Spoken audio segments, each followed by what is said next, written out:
মা মারা গেছেন, বাবাকে বিবাহ করার সন্তানদের কোনো কর্তব্য আছে কি না?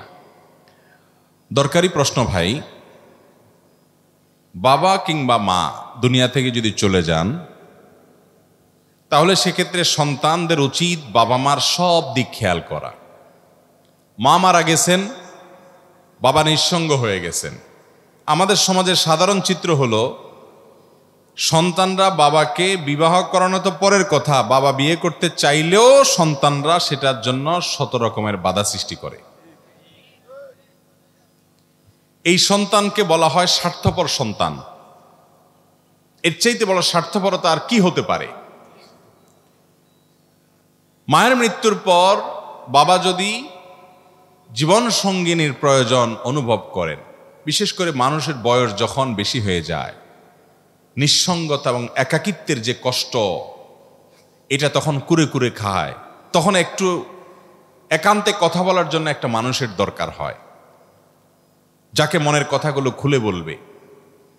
তো এই জন্য সন্তানদের বরং উচিত বাবাকে এবং তার জীবন সঙ্গিনী হিসেবে একজন মা, একজন স্ত্রীর ব্যবস্থা করা, উদ্যোগী হওয়া। এবং এই ব্যাপারে সবচেয়ে বড় বাধা হলো সন্তানদের, যে বাবা যদি আরেকটা বিয়ে করে, মা দুনিয়া থেকে চলে গেছে, ওই ঘরে যদি আবার ছেলে মেয়ে যদি হয়, তাহলে ভাগযোগ দিতে হবে। ঠিক না ভাই? ঠিক।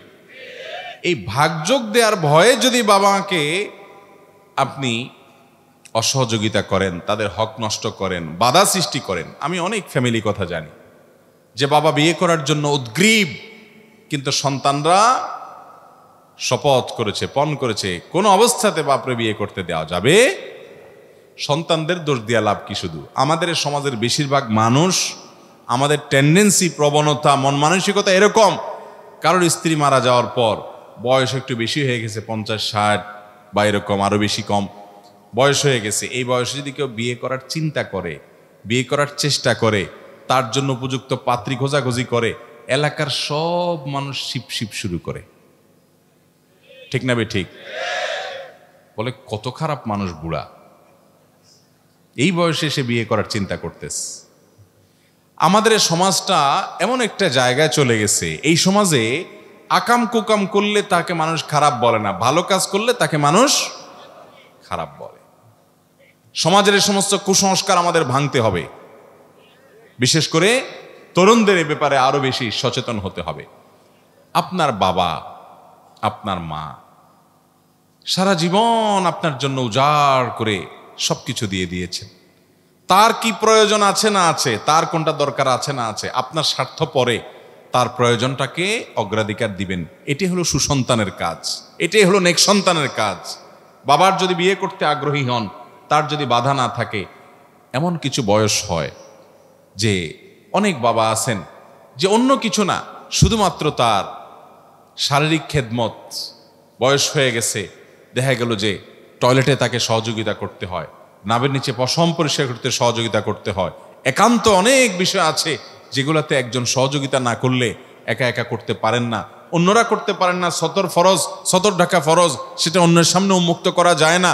অন্যকে বৌমা বলেন, ছেলে মেয়ে বলেন, তারা কেউ সেটা করতে পারে না। এটা আমি তার একজন জীবন সঙ্গিনী দরকার। তো এই সময়টাতে পর্যন্ত সন্তানরা স্বার্থপরের মতো আচরণ করে, দেখেও না দেখার ভান করে, বুঝেও না বুঝার ভান করে। আছে না নাই? ভালো সন্তান সে যে বাবার স্বার্থকে প্রায়োরিটি দিবে, আর কিচ্ছু না।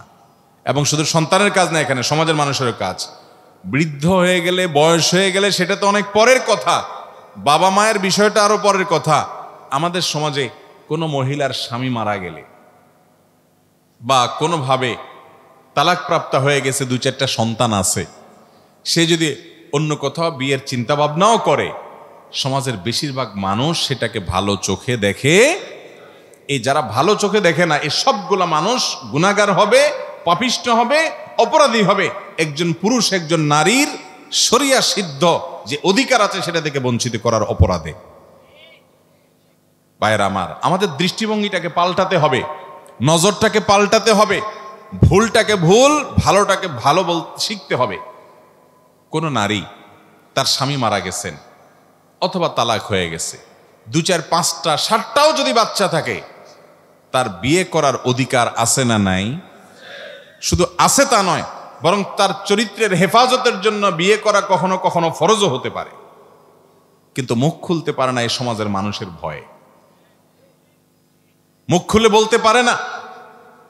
তো যাদের কারণে বলতে পারে না এরা সবাই গুনাহগার হবে। অতএব আমাদের দৃষ্টিভঙ্গিটা কি করতে হবে? পাল্টাতে হবে। বাবা মায়ের ব্যাপারে যেমন, অন্যদের ব্যাপারেও একই। কোনো মহিলা স্বামী মারা গেছে আর বিয়ে শাদী বসে নাই, সারা জীবন ওইভাবে কাটায় দিছে, তো সমাজের মানুষ মনে করে মহিলা খুব ভালো, নেককার, পরহেজগার। হতে পারে নেককার, পরহেজগার, কিন্তু ধরেন একটা বাচ্চা হয়েছে, 2টা বাচ্চা হয়েছে, মাত্র 25-30 বছর বয়স। এই বয়স থেকে তার আল্লাহ তাআলা কতদিন হায়াত রেখেছেন এই পর্যন্ত, একা একা থাকা এটা তার জন্য শরীয়তের দৃষ্টিকোণ থেকে কখনো প্রশংসনীয় বিষয় না। ঠিক একই কথা একজন পুরুষের জন্য প্রযোজ্য। আমাদের সমাজে বিয়ে না করে থাকলে সবাই তার প্রশংসা করে, কি ধৈর্য, মাশাআল্লাহ, কোথাও যায় নাই, পুরো জীবন কাটায় দিছে। হ্যাঁ, তিনি সন্তানদের জন্য ত্যাগ করেছেন, তিনি আল্লাহর কাছে সওয়াব পেতে পারেন। কিন্তু তাই বলে আমরা এই সমস্ত কথা বলে তাকে তার অধিকার থেকে, তার প্রয়োজন থেকে তাকে দূরে রাখার কোনো সুযোগ ইসলাম রাখে নাই। এই জন্য তালাকপ্রাপ্তা মেয়েদের ব্যাপারে, বিধবা মেয়েদের ব্যাপারে এবং স্ত্রী মারা গেছে সে সমস্ত পুরুষের ব্যাপারে, বা স্ত্রী কোনো কারণে ভেঙে গেছে, চলে গেছে, তালাক হয়ে গেছে এই সমস্ত পুরুষদের ব্যাপারে আমাদের দৃষ্টিভঙ্গিটাকে উদার করতে হবে, ব্রড করতে হবে। সংকীর্ণ চিন্তা করলে আমরা গুনাহগার হব। আল্লাহ আমাদেরকে বোঝার তৌফিক দান করুন। মৃত ব্যক্তিকে দাফন করার পর তাকে কবরে প্রশ্ন করা হয়, কিন্তু যারা পানিতে ডুবে মারা যায়, যাদের লাশ দাফন করা হয় না, তাদেরকে কিভাবে প্রশ্ন করা হয়? মাশাআল্লাহ, দরকারি প্রশ্ন। আল্লাহ রাব্বুল আলামিন কবরের প্রশ্নোত্তরের মুখোমুখি করবেন প্রত্যেকটা মানুষকে। কবরের প্রশ্নোত্তরের মুখোমুখি করার বিষয়টি অগণিত হাদিস দ্বারা যেমন প্রমাণিত, কোরআনে কারীমের আয়াত দ্বারাও প্রমাণিত। কিছু লোক মুনকারে হাদিস, হাদিস অস্বীকারী, নামধারী মুসলমান বের হয়েছে, যারা কবরের আযাব এবং কবরে যে প্রশ্নোত্তর হবে সেগুলোর বিষয়কে অস্বীকার করে। অথচ কোরআনে কারীমে আল্লাহ রাব্বুল আলামিন ফেরাউনের অনুসারীদের সম্পর্কে বলেছেন যে আন্নারু ইউরাদুনা আলাইহা গুদুওয়ান ওয়া আশিয়্যা ওয়া ইয়াওমাল কিয়ামাতি আদখিলু আলা ফিরআউনা আশাদ্দাল আযাব। ফেরাউন এবং তার অনুসারীদেরকে সকাল বিকাল শাস্তির মুখোমুখি করা হয়, আর কিয়ামতের দিন বলা হবে সবচেয়ে কঠিন শাস্তির মধ্যে তাদেরকে প্রবেশ করাবার জন্য, অর্থাৎ জাহান্নামে দেওয়ার জন্য। তার মানে তার আগে থেকেই তাদের শাস্তি হচ্ছে, এই আয়াত থেকে পরিষ্কারভাবে বোঝা যায়। আর কবরের আযাব বিষয়ে অসংখ্য হাদিস আছে। নবী করিম সাল্লাল্লাহু আলাইহি ওয়াসাল্লাম আল্লাহর কাছে পানাহ চাইতেন, আল্লাহুম্মা ইন্নী আউযুকা মিন আযাবিল কবর, আল্লাহ কবরের আযাব থেকে আমি পানাহ চাই। তাহলে বোঝা গেল কবরের আযাব এটা সুসাব্যস্ত, সুপ্রমাণিত। এখন কথা হলো, যে ব্যক্তিকে বাঘে খেয়ে ফেলেছে, যে ব্যক্তি পানিতে ডুবে মারা গেছে, পচে গলে লাশ মিশে গেছে, যে ব্যক্তি আগুনে পুড়ে ভস্ম এবং ছাই হয়ে গেছে, তার লাশ তো কবরে রাখার সুযোগই হয় নাই। তাহলে তাকে কিভাবে কবরে প্রশ্নোত্তর করা হয়? এর উত্তর হলো, কবরের জগৎটাকে মূলত বলা হয় বারজাখের জগৎ। আল্লাহ তাআলা কোরআনে কারীমে বলেছেন, ওয়া মিন ওয়ারাইহিম বারজাখুন ইলা ইয়াউমি ইউবআসুন। মৃত্যুর পর বারজাখ বলতে একটা জীবন আছে, বারজাখ মানে আড়াল, যে জীবনটা কিয়ামত যে কায়েম হবে সেটা, এবং জীবন, এই দুইটার মধ্যবর্তী জীবন, আড়ালের জীবন, পার্টিশনের জীবন, যে এর পরেই হবে কিয়ামত। এই বারজাখী জীবন, এখানে মানুষের রূহ যে অবস্থায় থাকে, তার শরীরের ধ্বংসাবশেষ যে অবস্থায় থাকে, ধরেন একজন মানুষ পুড়ে ছাই হয়ে গেছে, একজন মানুষকে বাঘে খেয়ে ফেলেছে, সেখানে বাঘের শরীরের সাথে মিশে গেছে, সে যে অবস্থায় তার শরীর ধ্বংসাবশেষ থাকবে, ওই অবস্থায় ওই জায়গায় রূহ দিয়ে ওখানে আল্লাহ তাআলা কুদরতিভাবে, অলৌকিকভাবে, আমাদের দৃশ্যের বাইরে, দৃষ্টির বাইরে আল্লাহ তাআলা তাকে প্রশ্নোত্তরের মুখোমুখি করবেন। ওইটাই তার বারজাখী জীবন। যে কবরস্থ আছে তার কবরটা যেরকম বারজাখী জীবন, আর যে ব্যক্তি পানিতে পুড়ে, পানিতে ডুবে আগুনে পুড়ে বিভিন্নভাবে ধ্বংস হয়ে গেছে, শেষ হয়ে গেছে, ওই ব্যক্তিকে ওই অবস্থায় তার ধ্বংসাবশেষটা যেটা আছে ওখানের মধ্যে রূহ দিয়ে, ওখানের মধ্যে প্রশ্নোত্তর, ওখানে আযাব বা শাস্তি সে অনুভব করবে, যেটা পৃথিবীর আমরা সাধারণ মানুষরা কেউ এই জগৎ থেকে সেটা ফিল বা অনুভব করতে পারবো না। কারণ ওই জগৎটাই হলো আলামুল গায়েব বা অদৃশ্যের জগৎ। অতএব দৃশ্যের জগতের সবকিছু সে অদৃশ্যের জগৎকে ফিল বা অনুভব করতে পারবে না, সেটাই স্বাভাবিক। কথা কি বুঝাতে পারছি? অতএব আলামুল গায়েব সম্পর্কে, অদৃশ্যের জগৎ সম্পর্কে আমরা কোরআন এবং হাদিসের আলোকে যেটুকু শুধুমাত্র প্রমাণিত এটুকু আমরা বলতে পারবো।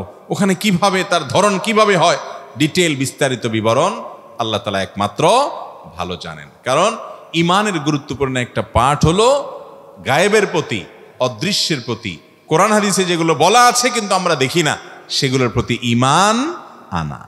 সব কিছু যদি আমার চোখেই চলে আসে তারপরে আমি বিশ্বাস করি, এর বাইরে আমি কিছু বিশ্বাস না করি, আল্লাহর কাছে যদি আমার আস্থা এবং বিশ্বাসই না থাকে, তাহলে ঈমান আর থাকলো কোত্থেকে? এই জন্য ভাইরা আমার, আলামুল গায়েবের বিষয় সেটি হবে, সেটি নিশ্চিত। তার বিস্তারিত বিবরণ একমাত্র ইলম কার কাছে আছে? আল্লাহর কাছে আছে। যদি কোনো ব্যক্তি 4 রাকাত নামাজে প্রথম বৈঠক না করে দাঁড়িয়ে যায়, সেক্ষেত্রে করণীয় কি?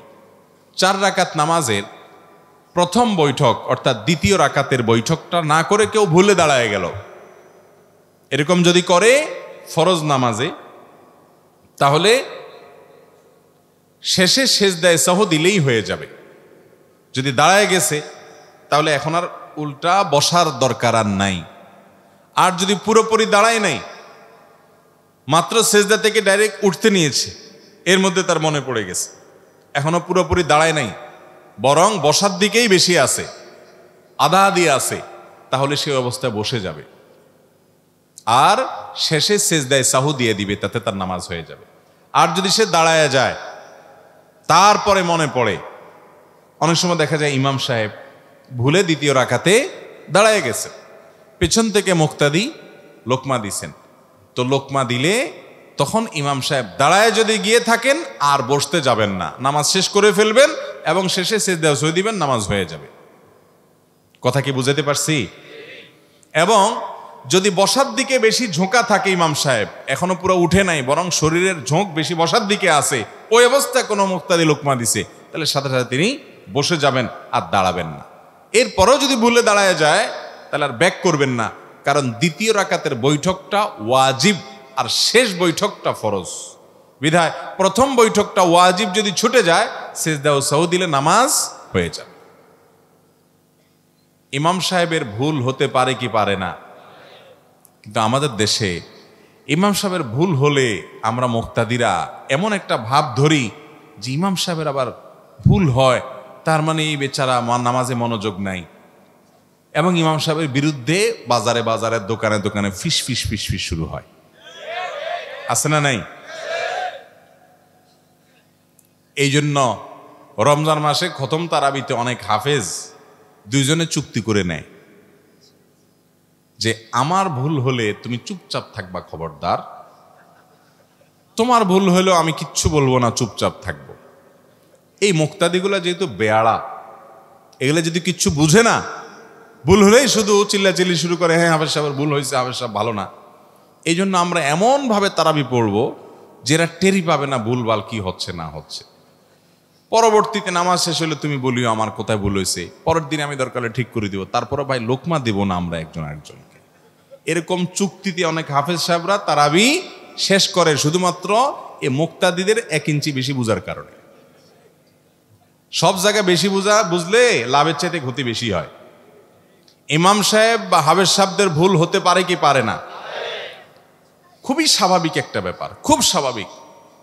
আরে আপনার ইমাম সাহেব তো পরের কথা, কাবার ইমাম, মসজিদে নববীর ইমামদের প্রায় সময় ভুল হয়। শুধু ভুল হয় না, এমন এমন ভুল হয় যে একবার তো আমার মনে আছে মসজিদুল হারামের কোনো এক ইমাম, একটা ভুল হচ্ছে, পিছন থেকে আরেক ইমাম উনি লোকমা দিচ্ছেন, নর্মাল 5 ওয়াক্ত নামাজেই, মাগরিবে বা এশা বা ফজর এরকম কোনো একটা নামাজে কেরাতে ভুল হচ্ছে, পিছন থেকে লোকমা দিচ্ছেন, উনি লোকমা দিচ্ছেন কিন্তু ইমাম সাহেব ধরতে পারতেছেন না, তারপরও তিনি আবারও চেষ্টা করতেছেন, আবার পেছন থেকে লোকমা দিচ্ছেন, ধরতে পারতেছেন না, কয়েক দফা এভাবে হয়েছে, তারপরে তিনি ধরতে পারছেন, এরপর তিনি নামাজ শেষ করে চলে গেছেন।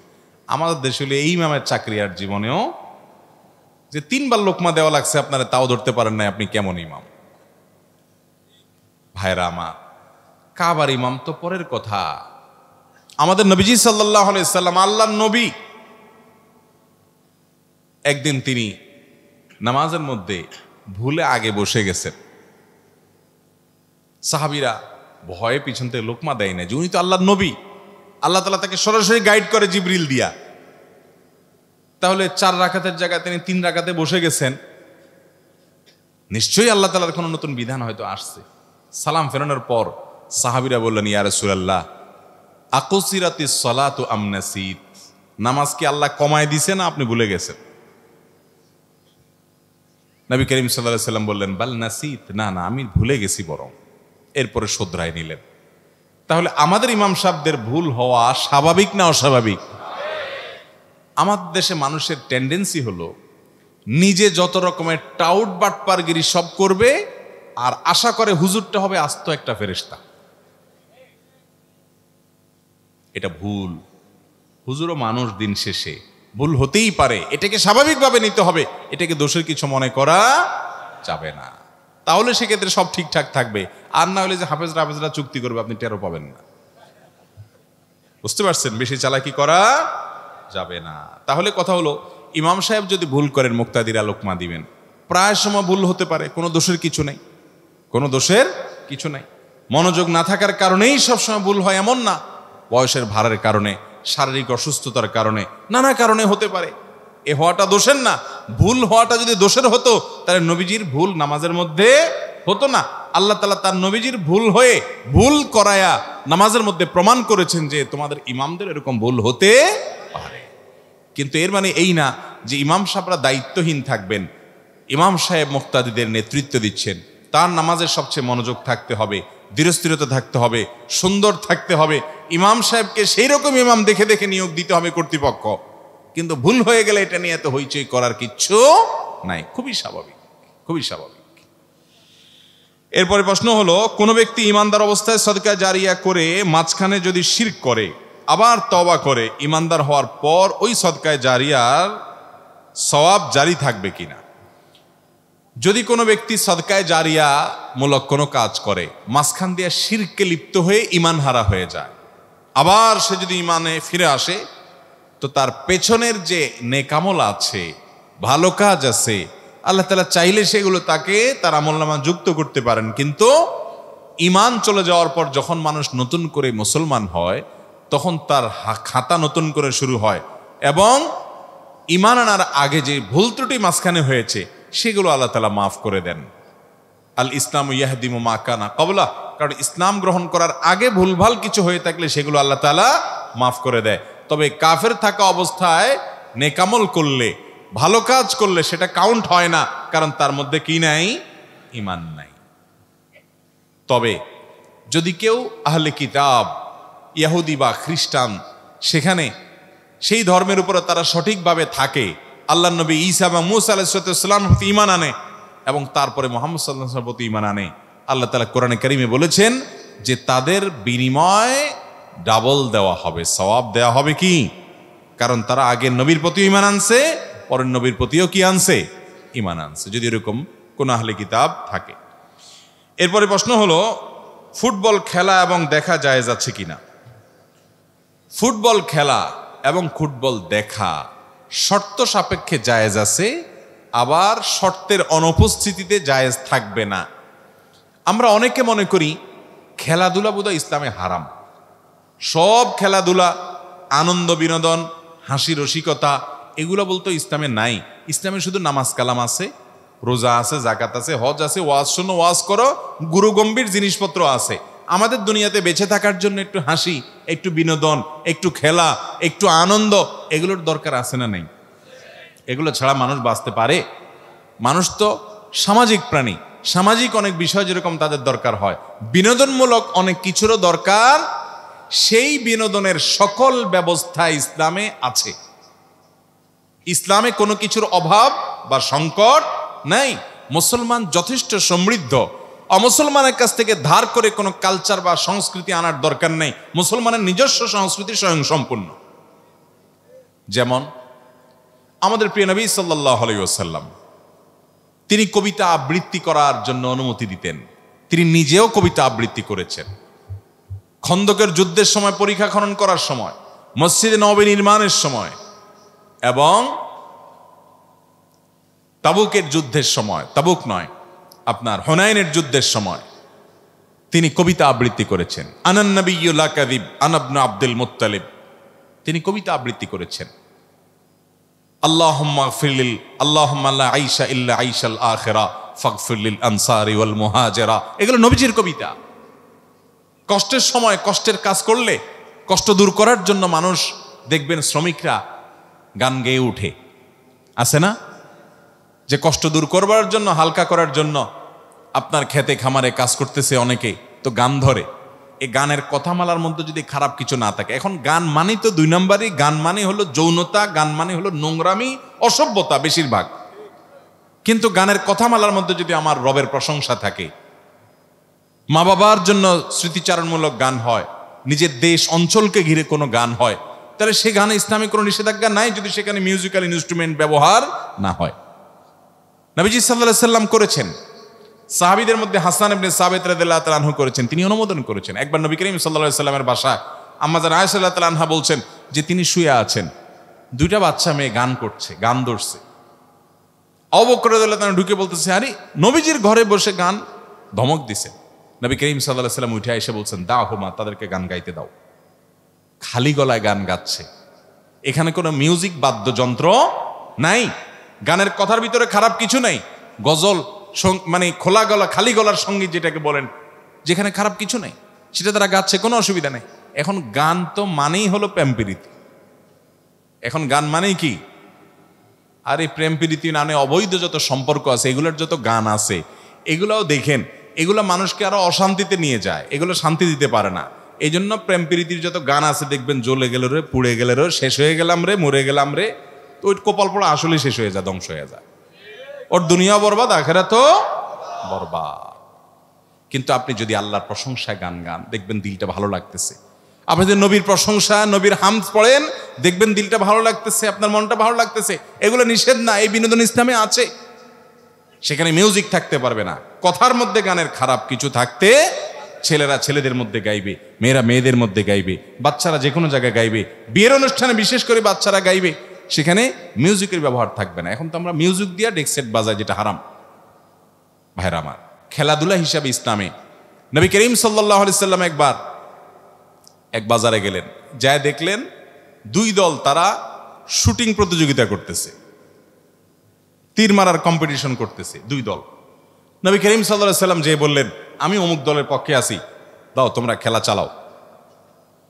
তখন যে দলের পক্ষে উনি আসেন, ওই দল তো খুশি, কিন্তু বাকি বিপরীত দল যারা, তারা খেলা বন্ধ করে দিস।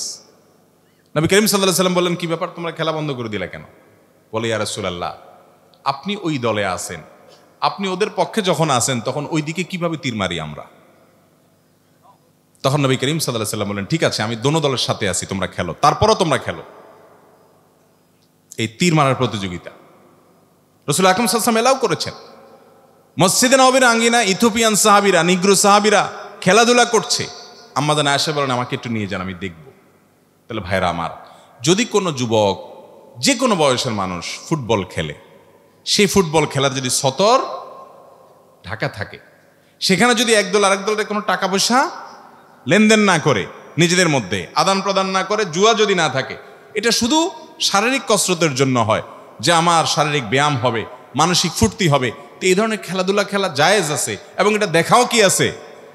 কিন্তু টেলিভিশনে যে খেলা আপনি দেখেন, সেখানে শুধু খেলাও দেখেন না, আরো কিছু দেখেন, বরং খেলার চাইতে অখেলাই, এরপরে সেখানে আপনি সতর উন্মুক্ত করা হয়, সেটি দেখতে হয় আপনাকে, হারামের দিকে দৃষ্টিপাত করতে হয় আপনাকে, সেটা আপনার সালাত থেকে আপনার মনোযোগ নষ্ট করে দেয়। রাত বিরাত নাই, রাত 1টা বাজে, 12টা বাজে, দেশের লক্ষ লক্ষ হাজার হাজার যুবক জেগে থাকে, তার পছন্দ দল খেলবে রাত 1টা বাজে, 2টা বাজে, 3টা বাজে। অথচ এই যুবকই জীবনে কোনোদিন তাহাজ্জুদের জন্য একটি বারের জন্য ভোর রাতে অপেক্ষা করে নাই। কি জবাব হবে আল্লাহর কাছে? এত আবেগ তোমার বুকে, এত ভালোবাসা, ওই ইহুদি খ্রিস্টানের জন্য তার খেলা দেখার জন্য এত ভালোবাসা দিলা, রাতভর জায়গায় বসে রইলা, আল্লাহর হুকুম মানার জন্য কয় রাত জাগছো জীবনে? কোনো মুখ আছে ভাইরা আমার?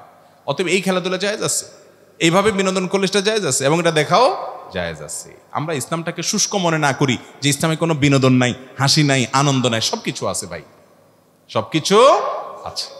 নবী করিম সাল্লাল্লাহু আলাইহি সাল্লাম কৌতুক করতেন, রসিকতা করতেন, কিন্তু রসিকতা করে মিথ্যা কথা বলতেন না। এখন তো যুবকরা কয়েকজন একসাথে হইলে রসিকতা মানেই হলো সব 2 নম্বর কথা, খারাপ কথা, নোংরা কথা, বাজে কথা, বন্ধু বান্ধব মানেই হলো এটা। অথচ নবী করিম সাল্লাল্লাহু আলাইহি সাল্লাম একবার রসিকতা করে, মজা করে একজন সাহাবীকে বললেন, ও 2 কানওয়ালা এদিকে আসো। ডাক দিয়েছেন কি বলে? 2 কানওয়ালা। তো 2 কান নাই, এটা বলে তিনি মজা করলেন, সবাই একটু আনন্দ পেলেন। তাহলে কথা দিয়ে কৌতুক করা যদি অসত্য না হয়, মিথ্যা না হয়, নবীজি মিথ্যা বলেন নাই, যা বলছেন সত্য, তার কান তো 2টাই আছে, কিন্তু মজা করলেন মাঝখান থেকে। ভাইরা আমার, অতএব এরকম আনন্দ বিনোদন করা কি আছে? তিনি একবার কোন এক সফরে আম্মাজান আয়েশা রাদিয়াল্লাহু তাআলা আনহা এবং অন্য সাহাবীরা সবাই ছিলেন, সবাইকে বললেন, সবাই দৌড়াদৌড়ি প্রতিযোগিতা করো, কম্পিটিশন করো, দৌড়াদৌড়ি, এটা এক ধরনের খেলা, দৌড়াদৌড়ি করো, কে আগে যেতে পারে, টার্গেট ঠিক করে দাও, রেসিং। এবং আয়েশা রাদিয়াল্লাহু তাআলাকে বললেন, আসো তুমি আমার সাথে কম্পিটিশন করো। তো একবার নবী করিম সাল্লাল্লাহু আলাইহি সাল্লাম আগায় গেছেন, আবার স্ত্রীরে জিতাই দিয়েছেন, জিতে দিয়ে বলছেন আগেরটার বিনিময়ে এটা কাটাকাটি। তাহলে বোঝা গেল এই খেলাধুলাগুলো ইসলামে আছে না নাই? যুবকরা কোথায় যাচ্ছি, কোথায় যাচ্ছি আমরা? অমুসলিমদের কাছ থেকে ধার করার দরকার নেই, আমার ইসলামের সবকিছুই আছে, শুধু অনুসরণ করা দরকার। আল্লাহ আমাদের বোঝার তৌফিক দান করেন। এরপরে প্রশ্ন হলো, জান্নাত 8টি নাকি জান্নাতের দরজা 8টি? ভাই, জান্নাতের 8টি দরজা, 8টি স্তর, এটাকে যদি জান্নাত 8টি বলা হয় তাতেও কোনো অসুবিধা, কারণ জান্নাত কোরআনে কারিমে বহু বচন ব্যবহার করা হয়েছে, জান্নাত সমূহ। অতএব জান্নাত 8টি বললে কোনো অসুবিধা নাই। যদিও জান্নাত 8টি মানে হলো জান্নাতের স্তর, জান্নাতের যে মর্যাদা, ক্লাস, দরজা, সেটা কি 8টি। অতএব এটাকে 8টি জান্নাত বললেও কোনো অসুবিধা। এটা নিয়ে অনেকে দেখবেন অযথা বিতর্ক করে। একজন আদর্শবান দাঈ ইলাল্লাহ কি কি ভূমিকা রাখতে পারে সংক্ষিপ্ত আকারে জানাবেন। যে ব্যক্তি আল্লাহর পথে আহ্বান করবে মানুষকে, যিনি আল্লাহর দিকে দাওয়াত দিবেন মানুষকে, তার কয়েকটা বৈশিষ্ট্যের ভিতরে 1 নম্বর হবে তিনি দাওয়াত দিবেন আল্লাহর জন্য। কার জন্য দাওয়াত দিবেন? ফেসবুকে দাওয়াত দিবেন আর লাইক কমেন্টের আশা করবেন, গুনবেন, বাহবার আশা করবেন, এই উদ্দেশ্যে দাওয়াত দিবেন, তাহলে সওয়াব হবে।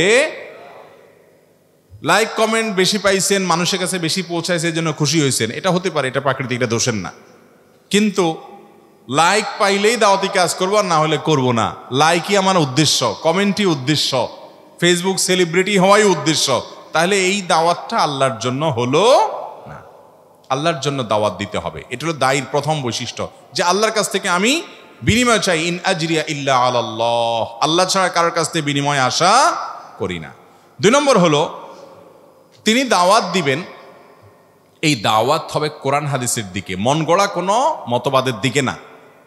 3 নম্বর হলো বিনয়ের সাথে দাওয়াত দিবেন, ভালো উত্তম আচরণের সাথে দাওয়াত দিবেন। আল্লাহ তাআলা মূসা এবং হারুন, 2 জন নবী, 2 জনই আপন ভাই, তাদেরকে বলছেন তোমরা যাও ফেরাউনের কাছে দাওয়াত দাও, ওয়াকুলা লাহু কাওলাল লাইয়িনা, এবং ফেরাউনকে নরম এবং কোমল কথা বলবে, দাওয়াত দিবে, শক্ত কথা বলবে না। ফেরাউনের মতো খারাপ মানুষ দুনিয়াতে কেউ নাই, তাকে যদি দাওয়াত দিতে গিয়ে আল্লাহ নবী মূসা আর হারুনকে আল্লাহ নরম ভাষায় দিতে বলে, তাহলে আপনি কিভাবে ভাষা খারাপ করে রুক্ষভাবে দাওয়াতি কাজ করেন? অনেকে দেখবেন ফেসবুকে, অনলাইনে, অফলাইনে ইসলাম প্রচারের নামে জেদ ঝাড়তেছে, ক্ষোভ ঝাড়তেছে, চিল্লাচিল্লি করে, মনে হচ্ছে যে উনি কারোর বিরুদ্ধে শত্রুতা করতেছে, তার ভিতরে নরমিয়ত নাই। এটা দায়ীর সিফত হতে পারে। দায়ী বিনম্র হবে, আখলাকি হবে, নরম ভাষায় দাওয়াত দিবে, এবং সেটাই আল্লাহ তাআলা নির্দেশ করেছে। দায়ীর আরেকটা বৈশিষ্ট্য হলো, দায়ী যখন দাওয়াতি কাজ করবে তার বিনিময় নিয়ে তাড়াহুড়া করবে না। আমার কাজ দাওয়াত দেওয়া, আল্লাহ তাআলা হেদায়েত দেওয়ার মালিক, আল্লাহ কাকে হেদায়েত দিবেন, কাকে দিবেন না, কাকে কখন দেবেন, সেটা আল্লাহর ব্যাপার, আমি আমার ডিউটি পালন করে যাব। দায়ী যা দাওয়াত দিবেন সেটা অনুযায়ী নিজে আমল করবে। দায়ীর আরেকটা সিফত এটা, যে দায়ী যা দাওয়াত দিবেন সেটা অনুযায়ী কি করতে হবে, তাকে আমল করতে হবে। ফেসবুকের দায়ী যারা আমরা বেশিরভাগ, অনেক ফেসবুক দায়ী আছে যে নিজে নামাজও পড়ে না, কিন্তু ইসলামিক ভিডিও, ইসলামিক বক্তব্য লেখা দিতে দিতে ওনার আইডি এবং পেজ দেখলে দূর থেকে মনে হয় এটা আস্ত একটা সাক্ষাৎ ফেরেশতা। আছে না নাই? ঘরে বসে বসে কম্বলের নিচে উনি মোবাইলে ফেসবুকে কি ইসলাম প্রচার করে উল্টে ফেলতেছে, অথচ মসজিদে জামাতে যাওয়ার খবর নাই। আমি ব্যক্তিগতভাবে এরকম কয়েকজনকে চিনি। আমাকে বিচার দিছে একজনে, হুজুর এই লোক কত বড় সেলিব্রিটি ফেসবুকে, অনেকে তারে চিনে, হাজার হাজার লাইক পড়ে তার ইসলামিক কন্টেন্টে, সারাদিন শুধু কোরআন হাদিস লেখে, এই বেটা একদিনও মসজিদে ফজর নামাজ যায় না। তার পাশে থাকা লোকজন আমাকে বলছে, এরকম বহু লোক আছে আমাদের সমাজে। তো এইরকম হতে পারবে না। দায়ী যা নিজে মানুষকে দাওয়াত দিবে সেটার উপরে সে নিজে আমল, এদিকে ইসলামের দাওয়াতের কাজ করবেন, এদিকে ইউটিউবে বসে চুরি করে করে খারাপ জিনিস দেখবেন।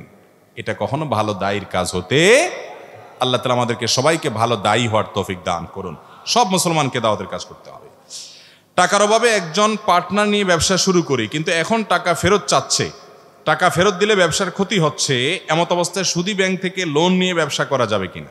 সুদী ব্যাংক থেকে লোন নিয়ে কোনো অবস্থাতে ব্যবসা করা যাবে যদি মূলধন সহ চলে যাবে, কিন্তু ইমানদার কখনো সুদের কারবারে জড়াতে পারে।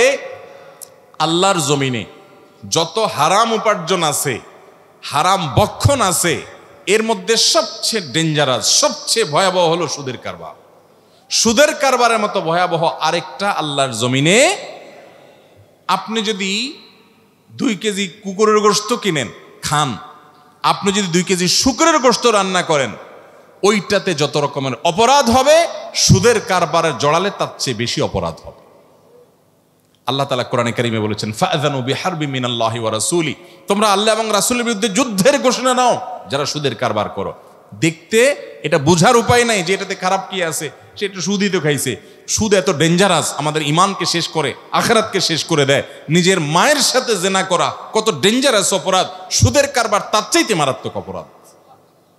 ভাইরা আমার, সুদের কারবারের সাথে কোনো মুসলমান জড়াতে পারে না। এই জন্য ব্যবসা যদি লস হয়, আল্লাহ ভরসা, আল্লাহ তাআলা আমাকে অন্য দিক থেকে পোষায় দেবেন, কিন্তু মুসলমান সুদে যেতে পারে না। কেউ 29 টাকা ফ্লেক্সি লোড দিয়ে 30 টাকা জমা দেয়, 1 টাকা দোকানদার আর ফেরত দেয় না, ওই 1 টাকার কি হবে, হালাল নাকি হারাম? এটার আগেও অন্য কোথাও জানি কেউ প্রশ্ন করেছেন। তো এইরকম অফারগুলো মোবাইল কোম্পানি দেয় 29 টাকা, 99 টাকা ইত্যাদি ইত্যাদি। দোকানদারের উচিত 1 টাকার কয়েন রাখা, যাতে করে 1 টাকা ফেরত দিতে পারে। আর যদি কাস্টমাররা সচরাচর কেউ এটা দাবি করে না, ছেড়ে দেয়, হাবভাব দেখে বোঝা যায় যে না 1 টাকার প্রতি টান নাই, নিতেও চায় না, তাহলে সেটা ভিন্ন কথা। কিন্তু দোকানদারের সদিচ্ছা থাকতে হবে। বিশেষ করে যদি 1 টাকার কয়েন না পাওয়া যায়, তার কাছে নাই, শেষ হয়ে যায়, সে কাস্টমারকে বলবে, ভাই 99 টাকা ভাঙতি দাও, আমার কাছে কিন্তু 1 টাকা নাই। এরপরে যদি কাস্টমার বলে যে না আমার 1 টাকার দাবিও নাই, তাহলে সেটা দোকানদারের জন্য হালাল। আবার অনেক সময় দেখা যায় কাস্টমারের হাবভাব দেখলে বোঝা যায় যে সে 1 টাকা দাবি করে না, 100 টাকা দিয়ে চলে যাচ্ছে, তার মানে সে 1 টাকার দাবি করে না, তাহলে ভিন্ন কথা। কিন্তু দোকানদারের চেষ্টা থাকা উচিত যে অন্তত 1 টাকার কিছু কয়েন রাখি, তারপরে সেটা দিয়ে আমি তাকে ফেরত দেওয়ার চেষ্টা করি, চেষ্টাটা থাকা উচিত। চেষ্টাও নাই, আমি এমনভাবে কৌশল করলাম, ভাই হয় 29 ভাঙতি দেন, আর না হলে আমার কাছে নাই, বাধ্য, আমি জানি এর কাছে ভাঙতি কোত্থেকে আসবে, তাহলে 1 টাকা ধুয়েই যাবে সে। এই চালাকি করা উচিত না। অন্যের টাকা, সেটা 1 টাকা কেন, 8 আনা হোক, সামান্য হোক, ইমানদার সেটা খেয়ে কখনো বড়লোক হবে এই চিন্তা করবে না। এই ছোট লোকের চিন্তা ইমানদারের মধ্যে থাকবে না। ভাই আপনার 1 টাকা আমার দরকার নাই, আমি যেটা পাচ্ছি কোম্পানি থেকে কমিশন যথেষ্ট, আলহামদুলিল্লাহ, আপনার 1 টাকা আপনি নিয়ে যান। এই জন্য কয়েন রেখে দেওয়ার চেষ্টা করতে হবে। কিন্তু এইরকম ভালো মানুষ আর এরকম ভালো দোকানদার পাওয়া এখন সোনার হরি। কিভাবে ফান্দে ফালাইয়া টাকা নিবে সেই বুদ্ধি করে কুল পায় না, আবার 1 টাকা ফেরত। এরপরে প্রশ্ন হলো, সামর্থ্য থাকা সত্ত্বেও কেউ যদি আমার পাওনা টাকা না দেয় এবং ক্ষমাও না চায়, তাহলে আমার কি করা উচিত? যদি কেউ সামর্থ্য থাকার পরও টাকা না দেয়, সে জালিম এবং অত্যাচারী। নবীজি সাল্লাল্লাহু আলাইহি সাল্লাম বলেছেন, মাতালুল গানি জুলমুন, যে টাকা পয়সা আছে, সামর্থ্য আছে, তারপরও সে টালবাহানা করে, ঘুরায়, সে জুলুম করে, অবিচার করে, অত্যাচার করে, গুনাহগার হবে। সেজন্য আপনি একজন পাওনাদার হিসাবে তাকে আপনি চাইলে আপনার শক্তি সামর্থ্য থাকলে জোর করে টাকা আদায় করতে পারবেন। সে অধিকার আপনাকে দিয়েছে ইসলাম। আইনের আশ্রয় নিয়ে বিচারের মুখোমুখি করে আপনার টাকা আপনি আদায় করতে পারবেন, সে অধিকার আপনার আছে। এটা করলে আপনার গুনাহ হবে না। আর যদি আপনি বলেন যে না ঠিক আছে আমি ছেড়ে দিলাম, আমার আশা নেই, মাফ করে দিলাম আল্লাহর জন্য, তাহলে আল্লাহর কাছে আপনি সওয়াব পাবেন। আর যদি আপনি জোর করে আদায় করার ক্ষমতাও নাই, আবার আপনি মাফও করতে চান না কারণ আপনার নিজেরও টাকা দরকার, তাহলে আপনি ঝুলায় রাখতে পারেন। সে যদি কখনো আল্লাহ তাকে হেদায়েত দেয়, সে ফেরত দেয় দিবে, আর না দিলে কিয়ামতের ময়দানে আমি বুঝে নেব, সে অপেক্ষাও আপনার থাকতে পারে। এটাতে আপনার কোনো দোষের কিছু। অনেক ভাই আছেন বোনের হক মেরে দেয়, তো বোনরা জিজ্ঞাসা করেন আলেমদের কাছে যে আমাদের কি করা উচিত, বাবার সম্পদে মায়ের সম্পদে আমার হক ভাইয়ে দেয় নাই, আমার কি করা উচিত। অনেক সময় অনেক বোন জিজ্ঞেস করে।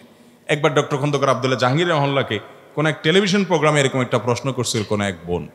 তখন স্যার রাহিমাহুল্লাহ উত্তরে বলছিলেন যে আপনি বোন হিসাবে ভাইয়ের বিরুদ্ধে মামলা করে যেভাবে হোক আপনার প্রাপ্য আদায় করে নেবেন, এটা নিলে বরং আপনার ভাইয়ের প্রতি আপনার অনুগ্রহ হবে, মায়া দেখানো হবে। কেমনে মায়া দেখানো হলো? বলে কারণ এই যে হক সে মারছে, এই হক তার দেওয়া লাগবেই লাগবে, দুনিয়াতে না দিলেও আখিরাতের দেওয়াটা তো বড় কঠিন দেওয়া হবে। সেদিন তো সম্পদ আর থাকবে না, আমল দিয়ে দিতে হবে। তো তার চাইতে দুনিয়াতে যদি আপনি আইন আদালতের আশ্রয় নিয়ে আপনার হক আদায় করে নিতে পারেন, অন্তত আখিরাতে দেওয়া থেকে সে বাঁচবে। অতএব কোন দেনাদার সে বুঝতেছে না তার ভিতরে ইমানে দুর্বলতা আছে, আপনি যদি আদায় করে নেন সে অধিকার আপনার আছে, বরং এটা তার প্রতি এক ধরনের অনুগ্রহ যে কিয়ামতের ময়দানে দেয়া লাগলো না, দুনিয়াতে আদায় করে নিলেন। আর যদি আপনি মাফ করে দেন তাহলে তার কোনো কথাই নাই, আল্লাহর কাছে এটার জন্য অবশ্যই আপনি বিনিময় পাবেন। এরপরে প্রশ্ন হলো, বর্তমান সময়ে যোগোপযোগী অনেক উদ্যোগ নিয়েছে আসুন্নাহ ফাউন্ডেশন। আপনার উদ্যোগে যদি অনলাইনে আরবি ব্যাকরণ শিক্ষার কোর্সের ব্যবস্থা করতেন। আলহামদুলিল্লাহ অনেকেই করছেন, এটা আমাদের খুব একটা করার প্রয়োজন নাই, অনেক ভাইরা আগাচ্ছেন আলহামদুলিল্লাহ। পিতামাতা যদি আমাদের হারাম কাজে বাধ্য করে তাহলে আমাদের সন্তানদের তা পালন করতে হবে কি? মোটেই না। অনেক মা বাবা আছে খারাপ কাজ করতে বলে, অনেক বউ আছে খারাপ কাজ করতে বলে, অনেক দোস্ত আছে খারাপ কাজ করতে বলে, অনেক ছেলে মেয়ে আছে খারাপ হারাম জিনিস চায় বাপ মার কাছে। যদি হারাম কাজ করতে বাপ মাও নির্দেশ করে, সেই নির্দেশ মানা যাবে। লা তাআতা লিমাখলুকিন ফি মাসিয়াতিল খালিক। আল্লাহর অবাধ্য হয়ে পৃথিবীতে কারোর বাধ্যগত হওয়া যাবে, আল্লাহর হুকুম লঙ্ঘন করে পৃথিবীর কারোর হুকুম মানা যাবে। মা বাবার হুকুম মানতে হবে ততক্ষণ যতক্ষণ তারা আল্লাহর আদেশ নিষেধের মধ্যে থাকে। আল্লাহর আদেশ নিষেধের বাইরে চলে গেছে, বাইরে যাইতে বলে, তখন মা বাবাকে বিনয়ের সাথে অপারগতা জানাইতে হবে। বেয়াদবি আবার করা যাবে না, খবরদার, তাদের সাথে বেয়াদবি করা যাবে না। আল্লাহ তাআলা কোরআনে কারীমে বলেছেন, তারা যদি তোমাকে শিরিক করতে নির্দেশ করে ফালা তুতিউহুমা, তাহলে মা বাবার কথা শুনিও না, তবে ওয়াসাহিবহুমা ফিদ দুনিয়া মারুফা, তাদের সাথে দুনিয়াতে সুন্দর আচরণ করবা। তারা অন্যায় করতে বললে তাদেরকে বিনয়ের সাথে নম্রতার সাথে বলবা, বাবা মা তোমার সব কথা মানতে আমি বাধ্য, কিন্তু আমার সৃষ্টিকর্তার নির্দেশের বাইরে গেলে তখন তো আমি তোমার কথা মানতে পারি না। তুমি আমার কাছে সবচেয়ে বড়, কিন্তু সৃষ্টিকর্তার চাইতে বড় তুমি না। তাদেরকে বুঝাইয়ে দিতে হবে, কিন্তু বেয়াদবি করা যাবে না। এরপরে প্রশ্ন হলো, বিতরের নামাজ না পড়লে গুনাহ হবে কিনা? বিশুদ্ধ মত অনুযায়ী বিতরের নামাজ ওয়াজিব, এই জন্য বিতরের নামাজ যদি না পড়েন তাহলে গুনাহ হবে, ওয়াজিব তরকের গুনাহ হবে, বিদায় বিতরের নামাজ পড়তে হবে। এরপরে প্রশ্ন হলো, বিতির পড়ার পর তাহাজ্জুদের নামাজ পড়া যাবে কিনা? বিতির সন্ধ্যা রাত্রে পড়ে ফেলছেন এশার সাথে, এখন ভোর রাতে ওই যে কোন দলে খেলোয়াড় ছিল জানি, খেলা ছিল জানি কত রাত্রে, এই রাতে খেলা টেলা দেখার পরে চিন্তা করলেন তাহাজ্জুদের নামাজটা পড়ে একসাথে শুই। তো তখন যদি আপনি তাহাজ্জুদ পড়তে চান পারবেন কিনা? উত্তর হলো, বিতির সন্ধ্যা রাত্রে পড়ে ফেলার পর যদি ভোর রাতে তাহাজ্জুদ পড়ার তাওফিক হয় পড়া যাবে, তাওফিক বা সুযোগ হলে তাহাজ্জুদ পড়া। তবে সাধারণ অবস্থাতে বিতির হবে রাতের শেষ নামাজ। নবীজি সাল্লাল্লাহু আলাইহি সাল্লাম বলেছেন, ইজআলু আখিরা সলাতিকুম বিল্লাইলি বিতরা, তোমাদের রাতের শেষ নামাজ হবে বিতির দিয়ে ফিনিশিং হবে। এই জন্য তাহাজ্জুদ যদি কেউ ভোর রাতে পড়বে ইচ্ছা থাকে এবং উঠবে সে ব্যবস্থাও থাকে, তাহলে সে অপেক্ষা করবে ভোর রাতে তাহাজ্জুদ শেষ, তারপরে বিতির পড়ে ফিনিশিং দিয়ে দিবে। কথা কি বুঝাতে পারছি? আল্লাহ তাআলা আমাদেরকে বুঝা এবং আমল করার তৌফিক দান করুন। হুজুর চলে আসছেন? আলহামদুলিল্লাহ। ভাই হুজুর চলে আসছেন। আমি হুজুর আসার জন্য শুধুমাত্র টাইম পাস করা আমার ডিউটি এবং কাজ। আলহামদুলিল্লাহ হুজুর চলে আসছেন। প্রশ্ন আরো অনেক আছে, কিন্তু প্রশ্নের উত্তর ইনশাআল্লাহ আল্লাহ বাঁচা রাখলে আমি আবারও দেব।